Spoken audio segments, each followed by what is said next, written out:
यवतमाळमधल्या राळेगावमधून 6 महिन्यात 34 आदिवासी मुली गायब. मुलगी आणि प्रियकराची ऑडिओ क्लिपही समोर. आदिवासी विकास मंत्री डॉक्टर अशोक उईकेंकडून दखल.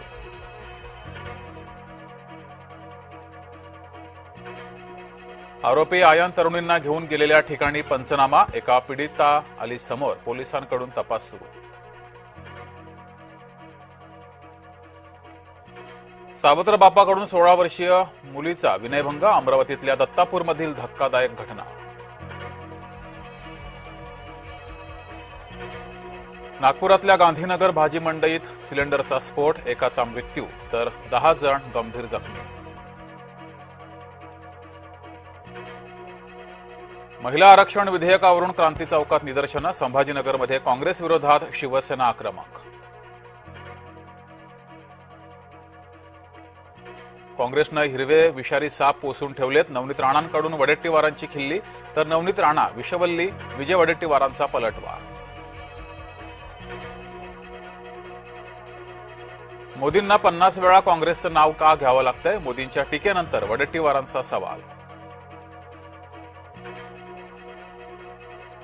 पंतप्रधान नरेंद्र मोदींनी देशाची माफी मागावी. मोदींच्या भाषणात 86 वेळा काँग्रेसचा उल्लेख. संजय राऊतांचा हल्लाबोल. भाजपाच्या 149 उमेदवारांमध्ये फक्त 15 महिला उमेदवार होत्या. फडणवीसांच्या विरोधकांवरील टीकेवरून दमानी यांचा पलटवार. खरातला 23 एप्रिलपर्यंत पोलीस कोठडी. 5व्या गुन्ह्यात खरातची पोलीस कोठडीत रवानगी. खरात प्रकरणामध्ये डिलीट मोबाईल डेटा फॉरेन्सिक तपासातून रिकव्हर. चॅट्स, फोटो, व्हिडिओ आणि नंबर पुन्हा मिळाल्याची माहिती.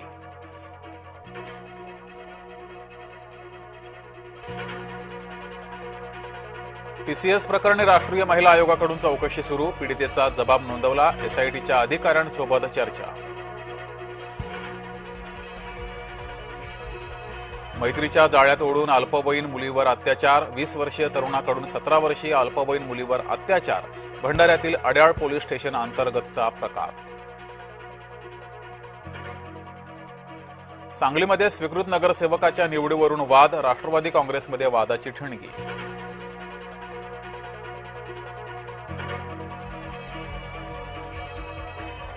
रील बनवण्याच्या नादात समृद्धीवर खासगी बसचा अपघात. 1.5 वर्षीय चिमुकल्याचा मृत्यू. 20 ते 25 प्रवासी जखमी. देशभरातील टोल नाक्यांवर डिजिटल पेमेंट बंधनकारक. फास्टॅग नसल्यास यूपीआयनं भरावा लागणार 25% जास्त टोल. राज्यात अक्षय तृतीयेचा उत्साह. आंबे आणि सोनं खरेदीसाठी गर्दी. मंदिरांना आकर्षक सजावट.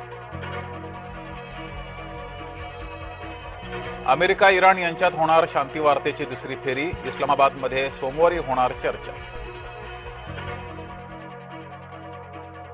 शस्त्रसंधी सुरू असतानाही इस्रायलमध्ये निदर्शनं सुरूच. पंतप्रधान नेत्यान्याहूंविरोधात इस्रायलमध्ये निदर्शनं. सामुद्रधुनीवर संपूर्ण इराणचं नियंत्रण. होर्मुझची सामुद्रधुनी पुन्हा बंद. इराणच्या संसदेचे अध्यक्ष मोहम्मद घलिबाफ यांनी केलं स्पष्ट. होर्मुझ सामुद्रधुनीत भारतीय जहाजांवर गोळीबार. भारतानं इराणचे कान उपटले. इराणी राजदूताला केलं पाचारण. दीपिका पादुकोण रणवीर सिंग पुन्हा होणार आई बाबा. दुसऱ्यांदा गरोदर असल्याची दिली गुड न्यूज. सोशल मीडियावर शेअर केली पोस्ट.